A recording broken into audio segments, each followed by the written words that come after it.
Bonjour, dans cette vidéo nous allons faire un survol de tout ce qu'il faut savoir en mathématiques pour le bac ES et L.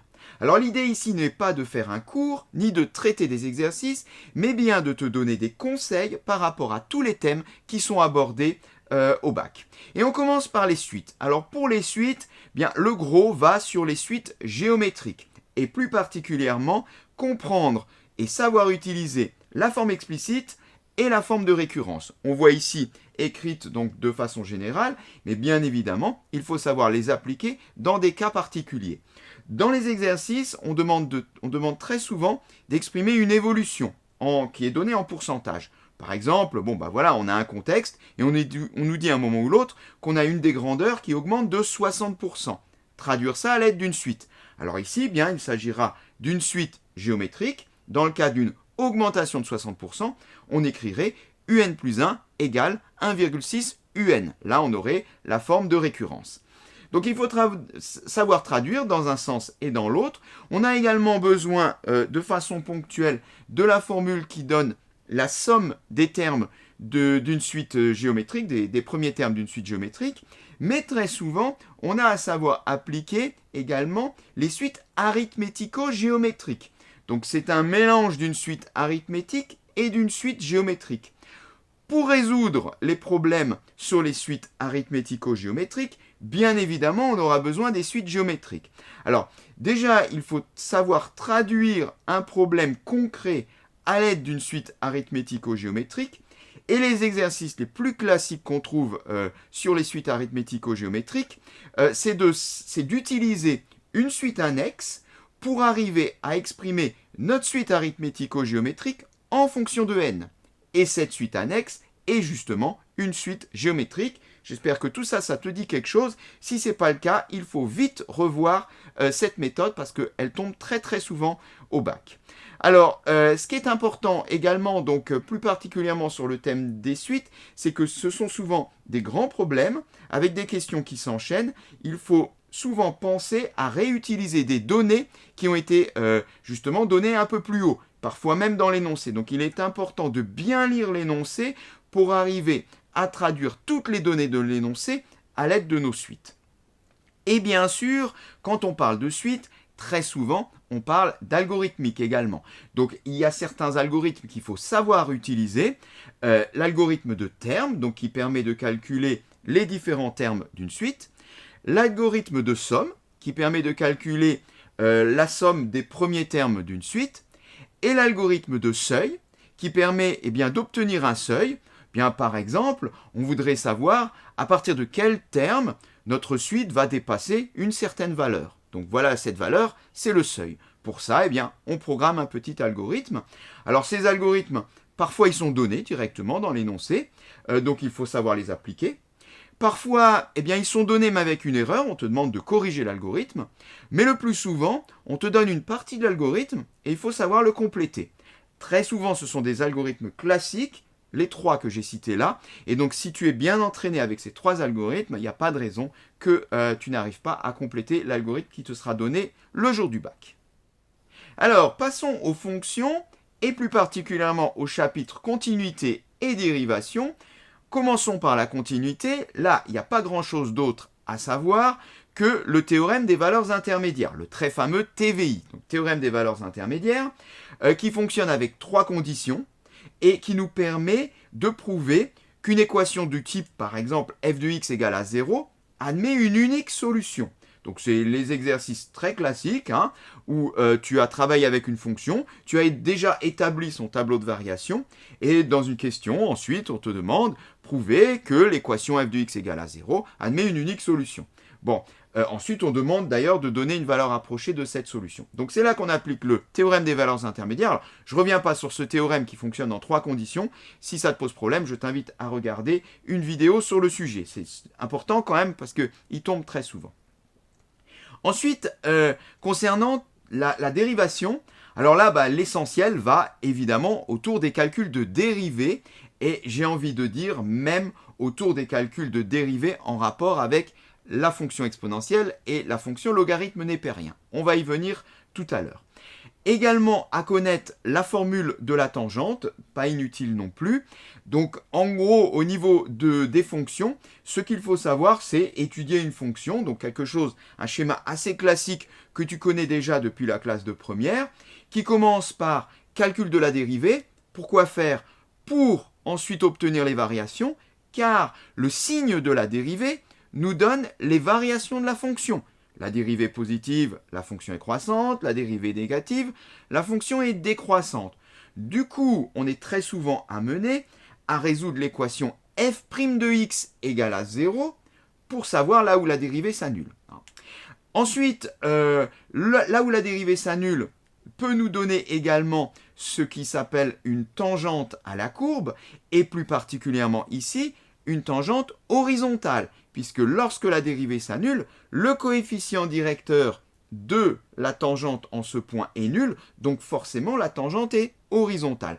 Donc il suffit de regarder, on voit un exemple ici, dans le tableau de variation, eh bien là on voit par exemple quand x égale 1, la dérivée s'annule, ce qui veut dire quand x égale 1, j'ai une tangente horizontale, et je peux même donner l'équation de cette tangente, c'est y égale à 2. Très souvent d'ailleurs, cela correspond à un extrémum, donc à un minimum ou un maximum pour notre fonction. Peut-être pas absolu, mais peut-être local, donc sur une partie de la courbe. Ensuite, bien sûr, tout ce qui concerne l'étude de la convexité, et pour cela, on a un théorème qui nous dit si une fonction est convexe ou concave, ça passe par l'étude du signe, cette fois-ci, de la dérivée seconde, c'est-à-dire je vais dériver la dérivée, avec le cas particulier du point d'inflexion, et là on a vraiment l'ensemble de l'étude d'une fonction. Alors sur les fonctions arrive parfois ce qui s'appelle une question ouverte, ou même un problème ouvert. Bien c'est quoi un problème ouvert? C'est un problème où la démarche n'est pas donnée, tu n'es pas guidé, tu dois tout seul arriver à la solution. Ça peut paraître difficile comme ça, d'autant qu'on rencontre des fois des exercices qui sont sur 3 points avec une seule question. Et donc, c'est à toi bien de construire ta propre démarche, parce qu'il en existe souvent plusieurs. Alors, ce qu'il faut bien comprendre, c'est que le barème est fait de façon à ce que on peut avoir beaucoup de points, même sans aboutir à la solution. Donc, il est très important d'exprimer ce que tu as fait. Si tu as trouvé quelque chose, une partie de la solution, où tu te dis, tiens, c'est certainement ce théorème-là qu'il faut utiliser, parce que les conditions sont réunies, parce que la conclusion correspond bien à ce qu'on attend, mais il y a un moment où ça coince, j'arrive pas. Eh bien, il faut le dire, ça. Tout ce que je viens de dire, il faut le dire. Je peux utiliser ce théorème, les conditions, blablabla, sont réunies, tu les vérifies même, et puis à un moment, tu indiques, voilà, à ce niveau-là, je n'y arrive pas, mais je pense que c'est cette démarche-là qui est la bonne. Eh bien, tu peux très bien, si la question est sur 3 points, tu peux très bien rentrer 2 points, voire 2 points et demi, même si ce qui te manque, eh bien, c'est pas grand-chose. Donc ça, il faut y penser. Dans tous les cas, il faut toujours écrire quelque chose, bien évidemment, à condition que ça tienne la route, il ne faut pas écrire n'importe quoi. Mais si tu sens que tu as quelque chose de pertinent à dire, il faut le dire, parce que si tu n'écris rien, les 3 points dont j'ai parlé tout à l'heure, ils donneront 0, ça c'est clair. Alors fonction exponentielle et logarithme népérien, ça tombe tous les ans. Quand tu as une fonction à étudier, c'est évidemment une composée d'exponentielle ou de logarithme. Donc ce qui est important déjà, c'est à bien savoir dériver ces fonctions-là, et également savoir appliquer les formules donc, qui sont données là, et on le voit quand même qui sont assez nombreuses, en particulier dans le cadre de la recherche du zéro de la dérivée. Tout à l'heure, j'ai dit que pour étudier les variations d'une fonction, on est souvent amené à résoudre l'équation f' de x égale à 0. Alors si f contient de l'exponentielle par exemple, évidemment tu auras une équation avec des exponentielles à résoudre, et donc les formules qui sont là, à savoir utiliser. Et enfin sur les fonctions, de temps en temps, on a une petite question sur les positions relatives de deux courbes. Bien, ça veut dire qu'on voudrait savoir laquelle est au-dessus, laquelle est en dessous. Des fois même elles se croisent. Dire sur cet intervalle, c'est celle-ci qui est au-dessus, sur cet autre intervalle, c'est l'autre qui est au-dessus. Alors pour ça, là, on est amené à résoudre une équation, voire même une inéquation. Évidemment, là encore, si ces fonctions sont définies à l'aide d'exponentielles ou de logarithmes, tu comprends bien qu'on aura de nouveau ces fameuses formules à savoir appliquer. Alors, concernant l'intégration, il faut savoir appliquer les primitifs qui sont là, mais attention, aucune technicité n'est attendue ni n'est demandée. ce sont toujours des calculs de primitives simples qui sont proposés au bac. Donc il faut maîtriser, j'ai envie de dire, les incontournables. Et celle qui tombe très très souvent, c'est la primitive liée à l'exponentielle, bien sûr, puisque je l'ai dit avant, ce sont toujours les fonctions exponentielles et ln qui sont proposées au bac. Mais le plus souvent, on te donne la primitive et on te demande de prouver que c'en est une. Donc il n'y aura même pas à appliquer les formules de primitive, mais du coup des formules de dérivation, puisqu'on rappelle que ce qui définit une primitive, c'est le fait que sa dérivée est égale à la fonction de départ. Donc grand f est une primitive de petit f, si grand f' égale petit f. Donc si on te donne grand f, et qu'on te demande de prouver que c'est une primitive, qu'est-ce que tu fais? Tu prends grand f, tu la dérives, et tu regardes qu'en dérivant cette fonction-là, tu retombes bien sur la fonction de départ qui était donnée dans l'énoncé. Et enfin, la définition de la valeur moyenne, alors ça tombe parfois, bon bah c'est un calcul d'intégrale également, il faut se rappeler de la formule et savoir l'appliquer. Probastat et donc en particulier les probabilités conditionnelles, mais les exercices sont très classiques sur les probabilités conditionnelles. Là, on peut vraiment rentrer des points parce qu'on retrouve à peu près toujours le même schéma dans les problèmes sur les probabilités conditionnelles. Donc, ce qu'il faut, c'est savoir donc appliquer ces quelques formules, surtout arriver à construire un arbre de probabilité s'il n'est pas donné. Ça arrive de temps en temps qu'il soit donné et il faut le compléter. Donc un arbre de probabilité avec au premier rang donc les deux événements qui définissent au départ l'histoire, donc le contexte, et au deuxième rang donc les probabilités conditionnelles qui correspondent à chacun des premiers rangs. Suite à ça, bien, on est amené très souvent à appliquer la formule des probabilités totales. Donc je multiplie sur les branches et ensuite au bout des branches, les nombres que j'obtiens, je les additionne. Et après, appliquer la formule des probabilités conditionnelles pour faire un calcul de probabilité conditionnelle. Mais alors tout ça, ça ne fait pas un exo en entier. Il y a souvent donc une deuxième partie qui va donc sur fluctuation et estimation ou alors sur les lois à densité. Fluctuation et estimation, donc on voit là les formules. Bon, ce qu'il faut, c'est savoir appliquer ces deux formules, surtout ne pas se tromper si on ne nous le dit pas. Si on ne nous dit pas que c'est de la fluctuation ou de l'estimation, donc il y a la formule qui nous donne l'intervalle de fluctuation et l'autre formule qui nous donne l'intervalle de confiance. Je ne rentre pas là dans les détails, j'ai fait une vidéo qui explique bien en détail cette fois-ci la différence entre les deux intervalles et quand faut appliquer l'un, quand faut appliquer l'autre. Concernant les lois à densité, alors là, il n'y a pas grand-chose non plus au niveau des connaissances. Il y a quelques rares problèmes qui sont proposés avec la loi uniforme, mais le plus souvent, c'est la loi normale. Donc la loi normale et la loi normale centrée réduite. Et l'essentiel de ce qu'il faut savoir faire, c'est savoir utiliser sa calculatrice. Donc on peut avoir une probabilité à calculer à partir d'une variable aléatoire qui suit une loi normale. Donc on te donne les paramètres, hein, mu et sigma, donc l'espérance et l'écart type. Il faut juste savoir saisir les paramètres dans la calculatrice et elle te renvoie la probabilité. Et on a le cas inverse où cette fois-ci la probabilité est donnée, mais il faut retrouver le seuil. Et là encore, c'est avec la calculatrice qu'on fait ça. Propriété des 1 sigma, 2 sigma, 3 sigma, bon, ça arrive parfois, mais c'est plutôt rare. Par contre, ce qui tombe des fois, c'est la loi binomiale donc, qui a été vue en classe de première. Et donc là, je peux que te conseiller d'y jeter un œil parce qu'on a des fois un point, voire un point et demi sur la loi binomiale. Donc à ne pas négliger non plus et ne pas faire d'impasse. Voilà, alors, en ce qui concerne l'ESP, les autres ne quittez pas, ou alors plutôt, rendez-vous en gros 2 minutes avant la fin de la vidéo, je donne encore quelques conseils d'ordre général.